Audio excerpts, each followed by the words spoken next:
voici pour une nouvelle intervention. Nous allons parler de la plus belle histoire de l'amour qui n'ait jamais existé. C'est l'alliance que le Père des cieux établit avec ses fils que nous sommes. Je me suis posé une question ce matin, je me disais,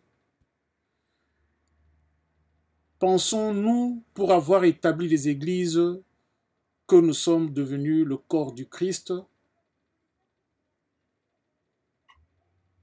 Je suis resté sur cette question-là et je réfléchissais. Dans le livre de Matthieu 3, 7, je crois, il y a le baptiste Jean. Il a vu des pharisiens et les sadducéens venir à son baptême. Il leur demanda, race de vipères, il leur dit, la race de vipères qui vous a appris à fuir la colère à venir. Ils sont venus parce qu'ils ont entendu parler du baptême de Jean et ils ont accouru. Mais Jean les a traités de race de vipères. Et cela m'a amené à réfléchir. Je me suis dit, mais nous venons tous à l'église, constituons-nous tous le corps du Christ. Parce que moi, je pense qu'en fait, le corps du Christ sera constitué des élus. Comme nous aimons le dire, ce que par prédestination, le Père s'est mis à part. Il s'est choisi un peuple. Et c'est sur ce peuple-là que la Bible nous dit, la parole sera envoyée. Et ils recevront cette parole et ils deviendront des dieux. C'est cette parole. Et maintenant nous voyons dans la parole qui est arrivée à nous tous, vers nous tous, ivraie et blé, nous avons entendu, nous avons écouté ce message-là. Maintenant,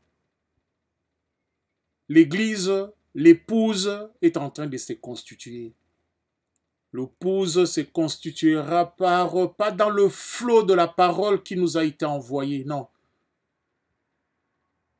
Dans ce flot, il y a l'esprit qui vivifie. Dans toute la parole qui nous a été donnée, il y a un esprit de vie. Et cet esprit de vie, les docteurs, les enseignants, j'allais dire, ils appellent cela le réma. Le réma, comme nous le disons souvent. Dans ce flot de la parole de Dieu, les épîtres, les évangiles, tout ce que nous lisons dans la parole de Dieu, il y a l'Esprit de Dieu qui est là-dedans. Le réma, ce qui n'est pas capté par le commun de chrétiens. Nous allons dans des églises, nous vivons cela. Qu'est-ce qui est prêché? C'est la Bible, c'est la même parole. Observez maintenant bien. Vous allez voir que dans ces assemblées, dans certaines de nos assemblées, l'esprit de la parole n'y est pas. Car tout simplement, nous sommes passés à côté de l'essentiel juste de la parole. Car cela ne nous est pas été donné. Cet esprit-là ne nous a pas, nous n'avons pas encore capté cet esprit qu'il y a dans la parole de Dieu. Le réma. Le réma qui ne tient pas compte de la masse. Quand nous saisissons quelque chose qui n'est pas juste conformément à la parole de Dieu, nous, nous le constatons et nous le signalons, nous le disons. Nous devons marcher comme ceci. La Bible nous dit ceci, mais l'Esprit maintenant vient nous dire qu'au travers de cela, il y a plutôt ceci que Dieu voulait dire. Nous lisons tous. Il y a beaucoup d'exemples que nous pouvons prendre par rapport à cela. L'épouse saisit l'esprit qu'il y a dans la parole. L'épouse saisit le réma quand il vient. C'est des révélations, c'est les discernements. C'est cette chose-là qui t'attire à venir toujours dans une assemblée. Ne soyons pas superficiels. Dans nos assemblées, nous constituons de blocs. Des fois, c'est familial. Des fois, c'est des liens d'amitié qui plutôt prend le dessus. Et par cela, nous n'osons pas, quand la lumière arrive justement de la parole de Dieu, nous n'osons pas dire certaines choses, car nous sommes limités, nous sommes bloqués, freinés par les liens que nous avons établis dans les églises. Et l'Esprit de Dieu s'en va. Nous allons parler des baptêmes, nous allons parler du péché, de la confession, de la sanctification et toutes ces choses-là. Mais au sortir de l'église, nous demeurons les mêmes. On aura beau faire des séminaires sur la sanctification, on aura beau faire des séminaires sur la nouvelle vie en Christ. Mais au sortir des séminaires, au sortir des prédications, nous restons toujours les mêmes. Ceux qui sont allés, la parole est venue jusqu'à nous en nous appelant la race des vipères.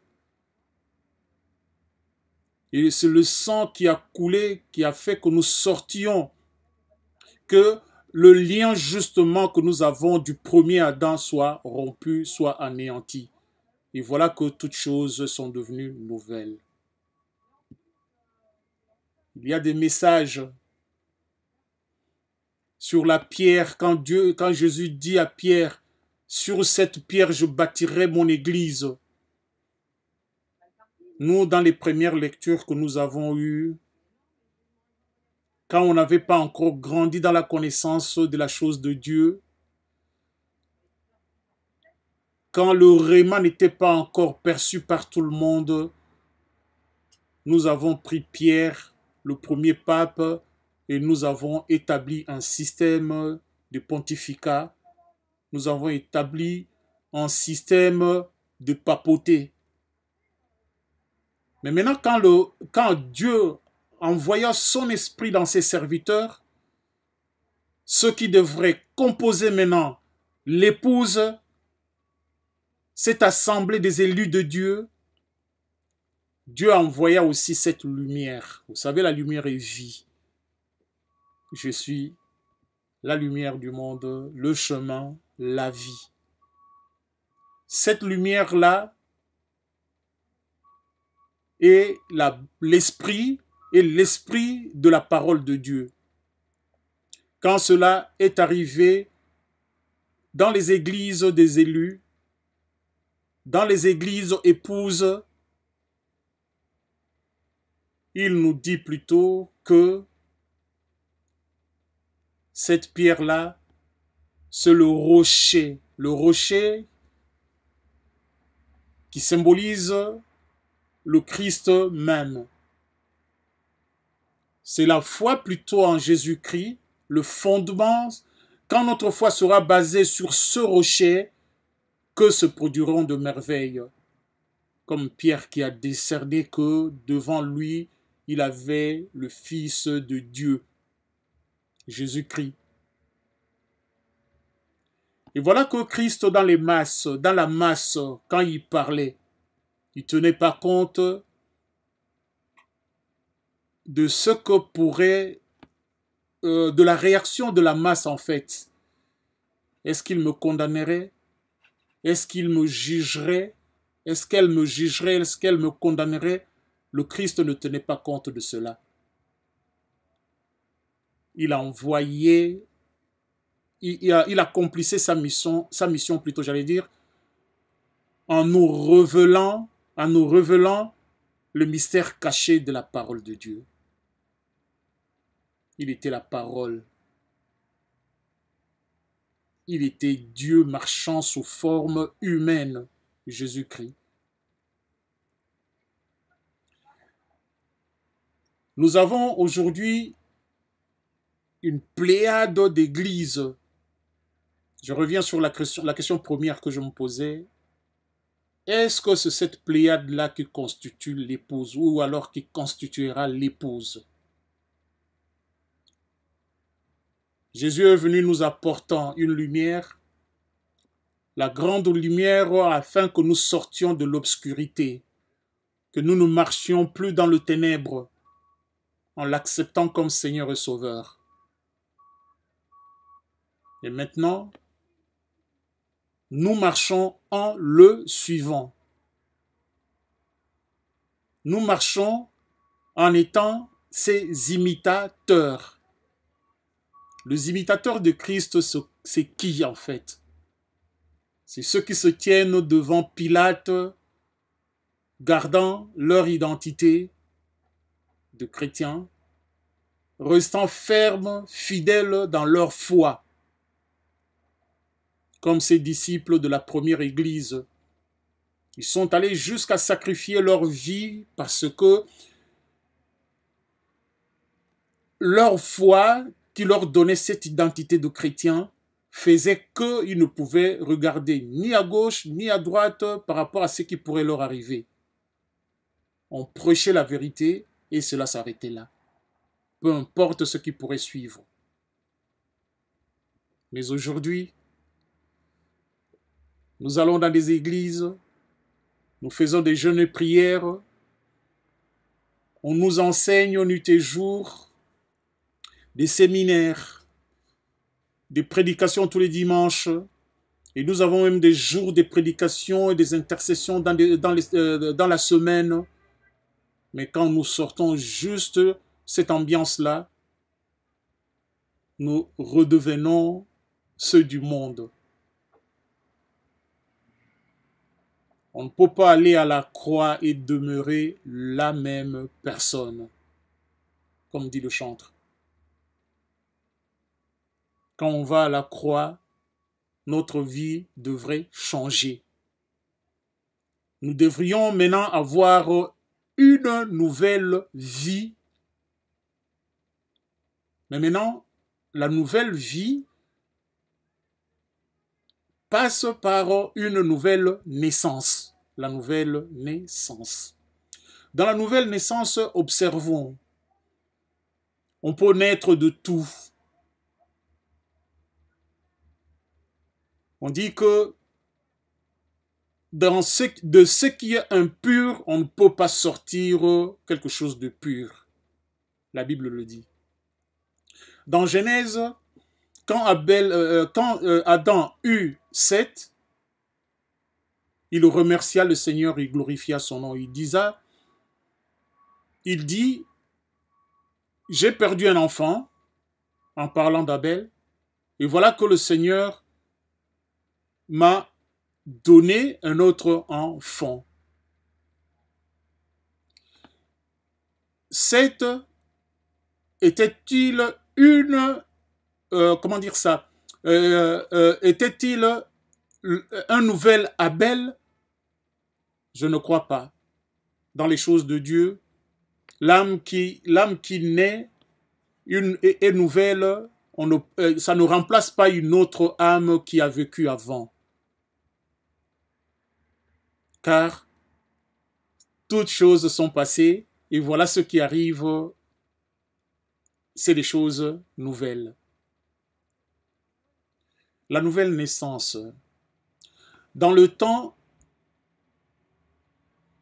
il y a dans des croyances païennes certaines choses qui disaient que la nouvelle naissance, en fait, c'était les esprits de nos aïeux qui revenaient. Ah, il est parti, voilà qu'il y a une nouvelle naissance, le même esprit qui revient, la même personne qui revient, on lui donne le nom de l'ancêtre, puis on commence à l'observer. La source. Ce qui est cher plutôt, ne produit que de la chair. C'est ce que nous dit aussi la Bible. La chair ne produit que de la chair. Mais maintenant, nous, dans la nouvelle naissance, la source de notre vie est laquelle? La Bible nous dit que la nouvelle vie est une vie en Christ. Mais cela se manifeste comment? Cela se manifeste comment? La nouvelle naissance. La nouvelle naissance, c'est en fait le sujet que nous avons choisi aujourd'hui pour essayer de partager. Ouais, qu'on essaye de voir ensemble partager.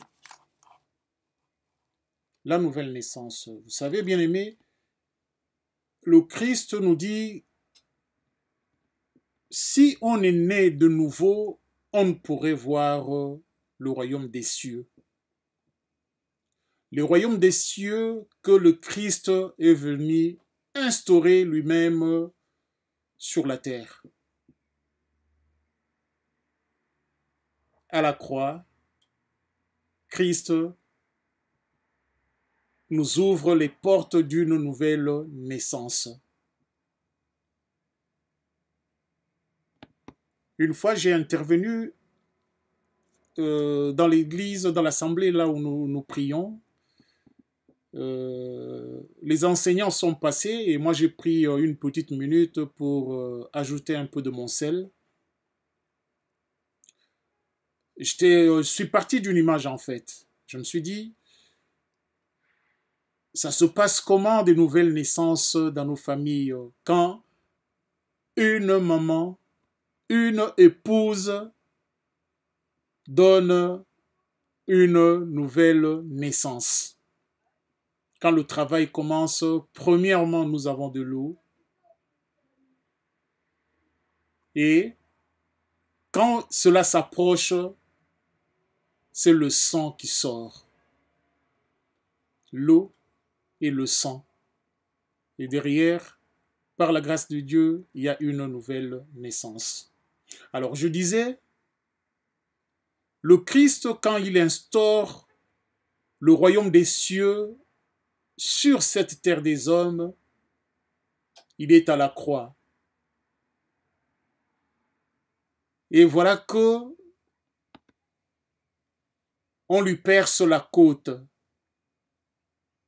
Qu'est-ce qui sort de cette côte-là? L'eau et le sang. Nous avons toujours dit que l'eau, dans la parole de Dieu, symbolisait la parole, justement. Et dans le sang, il y a l'esprit.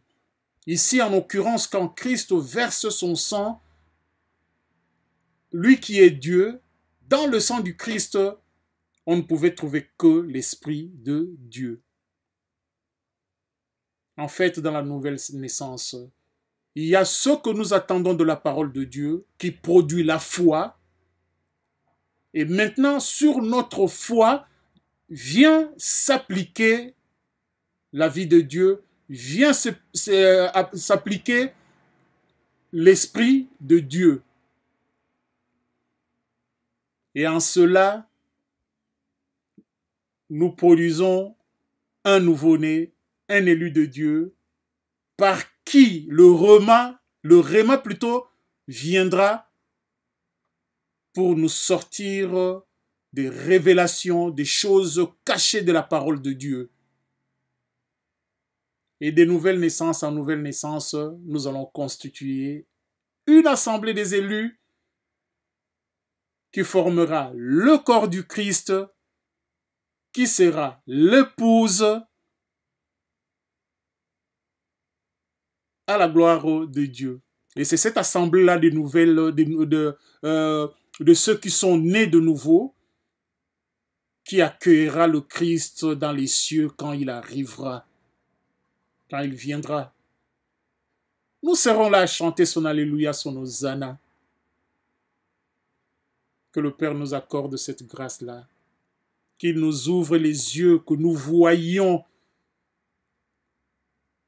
qu'il augmente notre foi, afin que l'Esprit vienne s'asseoir, vienne s'appliquer, fasse fonctionner, fasse activer notre foi, afin que nous saisissions afin que nous saisissions le Christ, que nous percevions le Christ quand il vient, quand il passe, quand il rentre dans nos vies, quand le réma arrive, que le cœur, que nos âmes, que nos esprits soient disposés à le percevoir, à le recevoir et à l'accueillir et à dire Amen.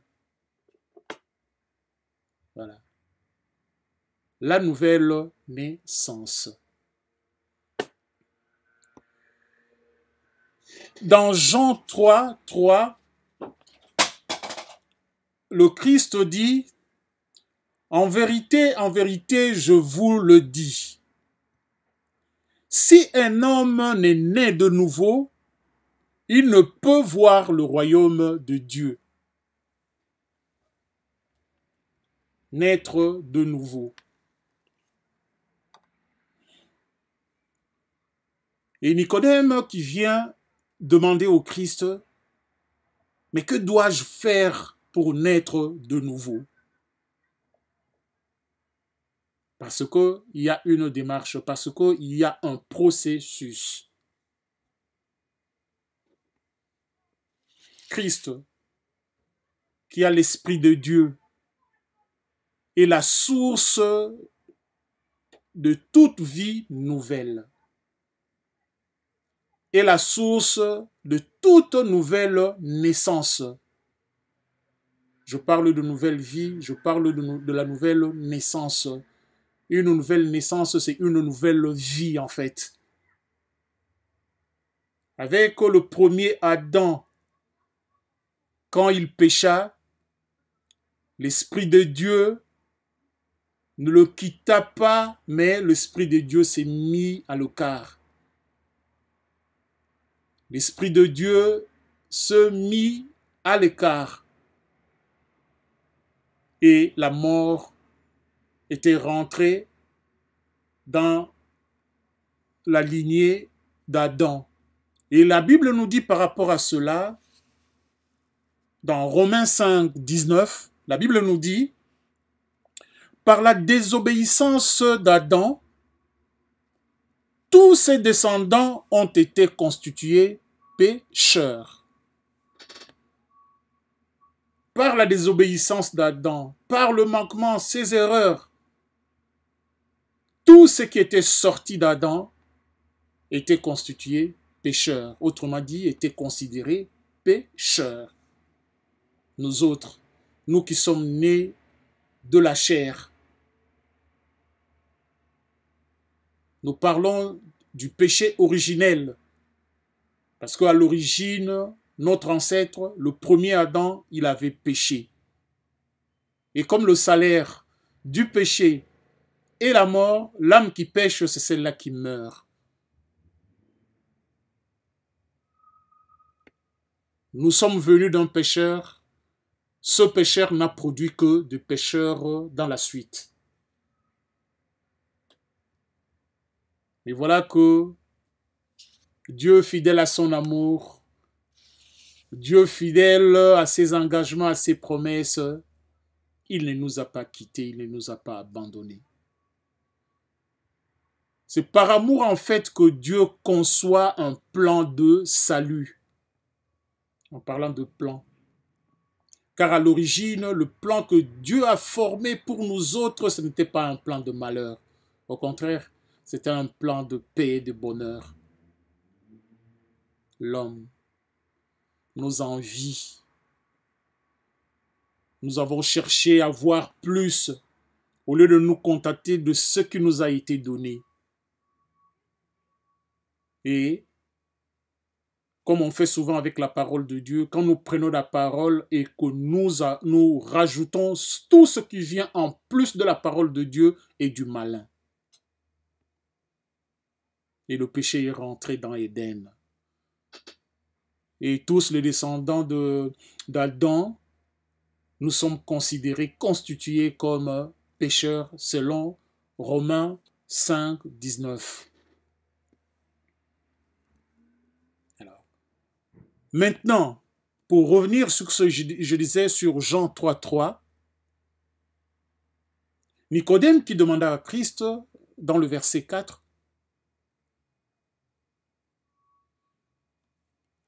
Mais que faire pour naître de nouveau? Le Christ va répondre dans Matthieu 18, 3, quand les disciples discutaient entre eux. Ils se disaient, vous savez, ça c'est le sentiment de l'homme. Chercher à être au-dessus des autres. Être grand par rapport aux autres. Il y a des disciples qui vinrent vers Jésus pour lui poser la question, mais maître, qui est-ce qui sera le plus grand dans le royaume des cieux? Et le Christ appela un petit enfant qui était là, il le plaça au milieu d'eux.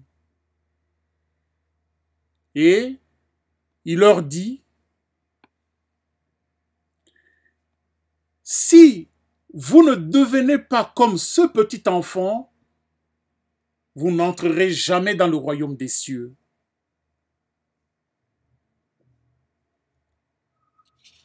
Là, je paraphrase. Il dit, dans Matthieu 18, 3, « En vérité, je vous le dis, si vous n'êtes changés et si vous n'êtes devenus comme des enfants, vous n'entrerez point dans le royaume des cieux. Vous ne rentrerez point dans le royaume des cieux. » Et j'ai eu une autre version qui me dit, « Si vous ne faites pas demi-tour, vous ne pourrez point devenir comme les enfants. Vous n'entrerez jamais dans le royaume des cieux. »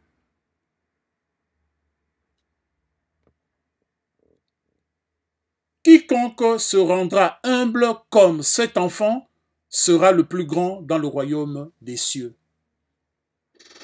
Devenir comme un enfant. Devenir comme un enfant. Re-rentrer dans le ventre, dans le sein maternel et naître nouvellement, naître à nouveau pour devenir comme un enfant. Remarquez un enfant bien-aimé. Un enfant, c'est qui? Ça aussi, je l'ai dit à l'assemblée dans laquelle je prie. J'ai pris une petite minute pour dire, nous, quand on était enfant, vous allez voir, les parents entre eux se recommandaient, ah non, non, non, faut pas rentrer dans les histoires des enfants. Quand deux enfants se battent, vous les séparez et ça s'arrête là. Pourquoi? Nous avons vu des parents rentrer dans le conflit des enfants et comme ils sont parents, donc adultes, ils se sont entre-déchirés, ils se sont battus, il y a eu même des drames et des situations compliquées. Mais remarquez maintenant, le lendemain, après vous être blessé, coupé les oreilles, moi je ne sais pas quoi, vous êtes allé vous êtes allé même en justice par rapport à ce que les enfants se sont battus entre eux. Un jour, 2 jours après, les mêmes enfants, on va le retrouver en train de jouer, de courir, de rire ensemble. Ils ne connaissent pas la haine. Ils ne connaissent pas garder la méchanceté dans leur cœur. C'est ça l'état d'un enfant. C'est le pardon naturel. Et pour instaurer le royaume des cieux, Christ s'est abaissé lui-même en acceptant la mort de la croix. Être humble. Être comme un enfant. Avoir un cœur pur. Un cœur qui ne connaît pas la haine, la rancœur.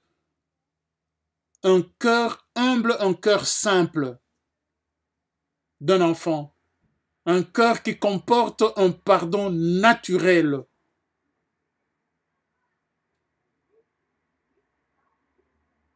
Tu m'as tapé hier. Remarquez même par rapport avec nous les parents, tu donnes une punition à un enfant, 1 heure après, tu lui demandes quelque chose, il le fait. Va me chercher de l'eau. Et il va chercher de l'eau. Peut-être que les larmes n'ont pas encore séché, mais il va te chercher de l'eau. Un enfant. J'aime bien un jeune homme qui prêche dans l'assemblée là où je prie. Il m'a dit un jour, mais papa Roger, mais l'âge, quand nous naissons de nouveau, nous avons, chacun de nous a un âge dans la nouvelle naissance. On est né de nouveau.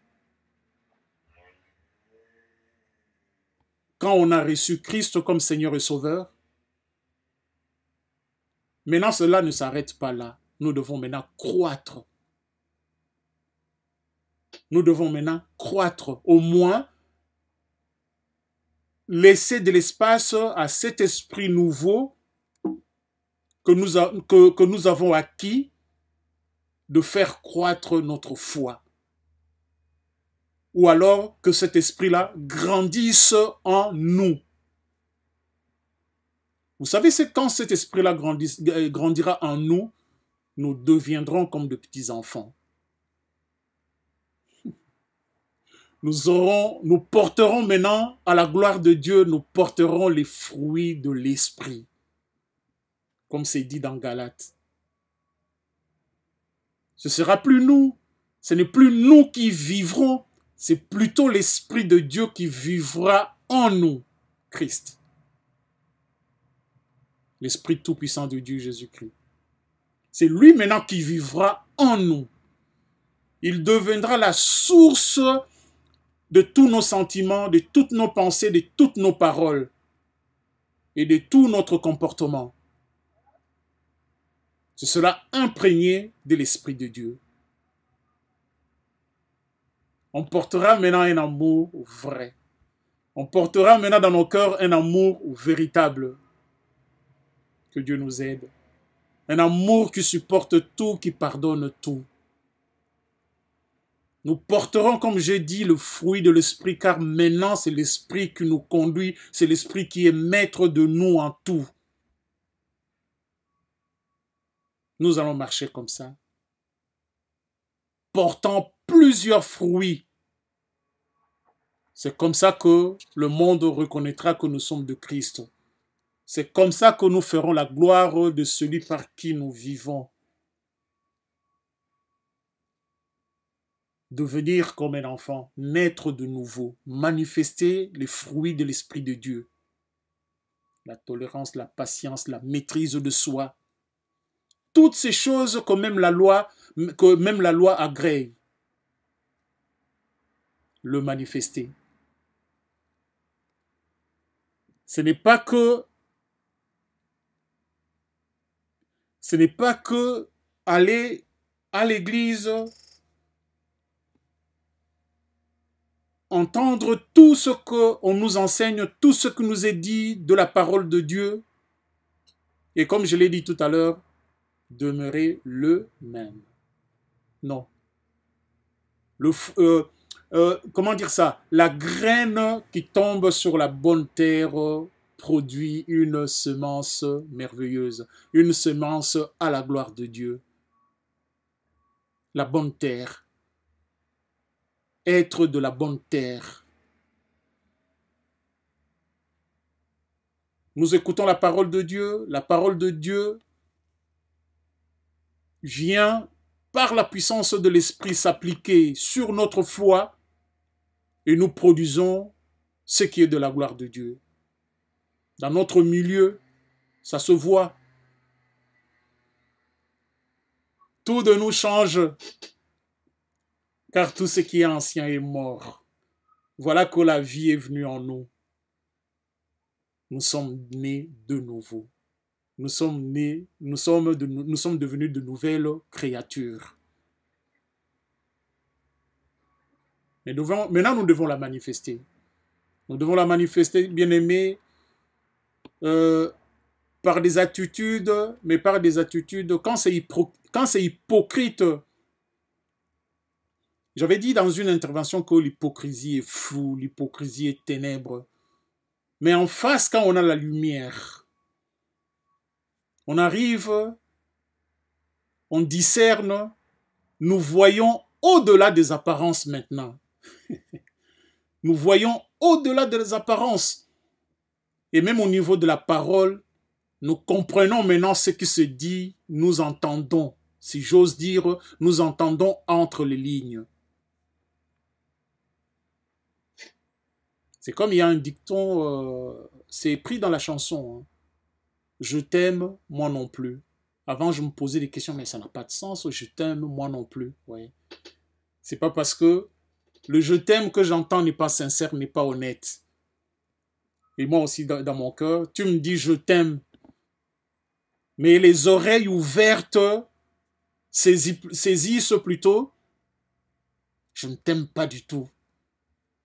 Et comme nous sommes dans le monde méchant, comme le monde, moi aussi je réponds, moi non plus. Je t'aime ma chérie.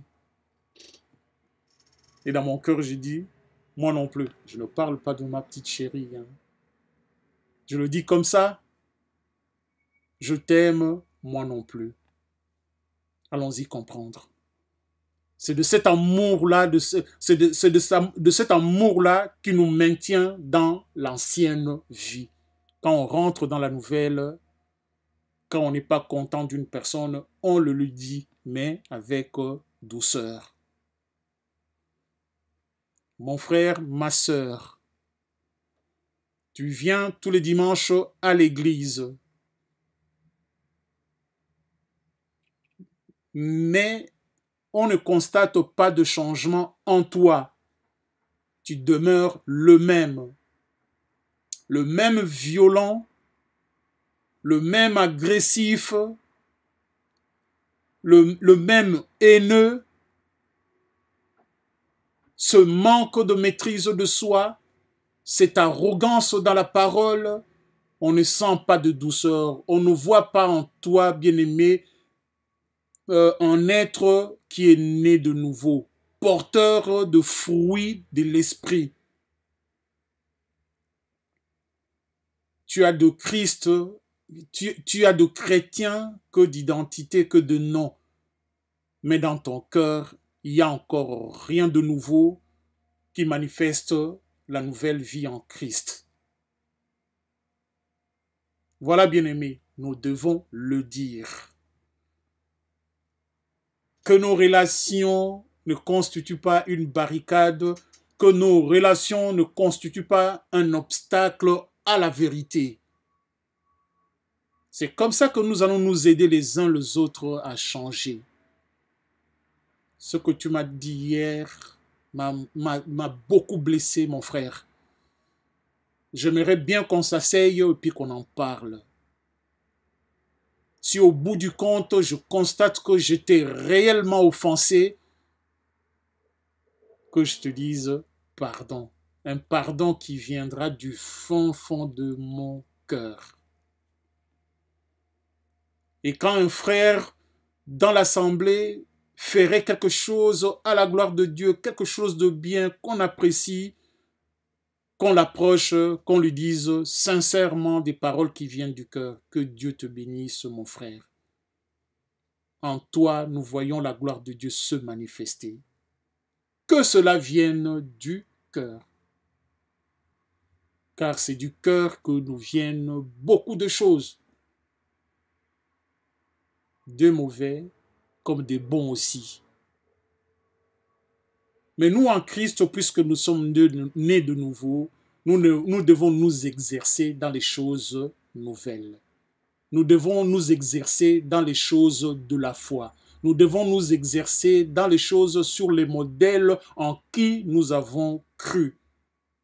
Jésus-Christ. Qu'il soit le modèle de nos vies. Qu'il soit la référence. Nous référer à Christ en toutes choses que nous faisons. Je me tiens là par rapport à ma femme qui se comporte ainsi. Ça aurait été Christ devant l'église, en face de l'église, qu'est-ce qu'il fait? Il pardonne. Je me tiens devant mon fils qui a fait cette erreur, qui a fait cette bêtise. Que fait notre Père dans les cieux? Il nous rappelle à l'ordre et il pardonne. Il maintient son amour car c'est un Dieu fidèle. Il maintient son amour quand bien même il nous punirait. Mais son amour demeure car sa fidélité est éternelle. Dieu est amour. Nous devons manifester ces choses dans nos vies Facile à dire, vous allez me dire. Mais dans la prière, dans la supplication, nous devons demander, car en nous-mêmes, nous ne pouvons rien. Nous n'arriverons jamais déjà nous n'arrivons à rien par nous-mêmes. Mais l'Esprit de Dieu est là, selon sa promesse. Il nous soufflera, il nous insufflera la retenue, la maîtrise de soi, le contrôle de notre langue, la maîtrise de notre langue. Il gérera même nos regards, nos propos, nos attitudes. L'Esprit de Dieu maîtrise, contrôle, gère toutes ces choses-là à la gloire de Dieu. Nous prions que l'Esprit de Dieu vienne s'installer en nous et prendre contrôle. Accorde-nous cela au Dieu Tout-Puissant par Jésus-Christ. Nous voulons naître de nouveau, Père, pour être des vases utiles dans ta moisson. La moisson est grande, Père. Regarde combien tes enfants sont en perdition. Nous voulons garder notre salinité. Nous voulons être les lumières. Nous voulons nous voulons faire briller ta lumière, Seigneur. Accorde-nous ce qui est de ta lumière afin que nous brillions dans ce monde de ta gloire. Afin que nous brillions, que nous apportions ta lumière dans ce monde, Père. Accorde-nous cela, nous t'en prions. Nous aimerons être ces choses, nous aimerons être ces êtres-là. Nous souhaiterons, Père, nous te le demandons par Jésus-Christ, avoir un esprit renouvelé, avoir un esprit nouveau, afin que nos vies sur cette terre aient un sens. Notre vie n'aura de sens que quand nous aurons combattu le bon combat et qu'à la fin, nous savons que la couronne nous attendrait dans ta gloire, Père. Accorde-nous cela. Pour que nous vivions avec assurance, nous vivions avec dignité, avec fidélité envers toi qui nous accordes tous ces bienfaits. Accorde-le nous, Papa, par Jésus-Christ, nous t'en supplions. Nous voulons servir, Père, dans ta moisson. Équipe-nous. Donne-nous maintenant ce qui est de toi, afin que même quand les méchants se tiendra devant nous dans la puissance de ton nom, Jésus-Christ, nous écarterons tout obstacle. Quand nous avancerons, ils reculeront, car en nous, ils verront la flamme, la colonne de feu, la même celle qui conduisait les enfants d'Israël pendant leur nuit. Voilà que le monde aujourd'hui est dans la nuit, Père. Toi qui es éternellement le même, fais plutôt, Papa, lever, fais briller, fais lever encore ce feu ardent, cette colonne de feu, qu'il revienne et qu'il nous fasse et qu'il nous guide. Nous t'en supplions, Père. Renouvelle-nous en toi. Augmente notre foi. Accorde-nous toutes ces choses plutôt qui font ta gloire. Car par nous-mêmes, Seigneur, nous n'arrivons pas. Enlève de nous l'orgueil. Enlève de nous la médisance. Enlève de nous toutes ces choses basses. Apporte-nous dans les choses d'en haut.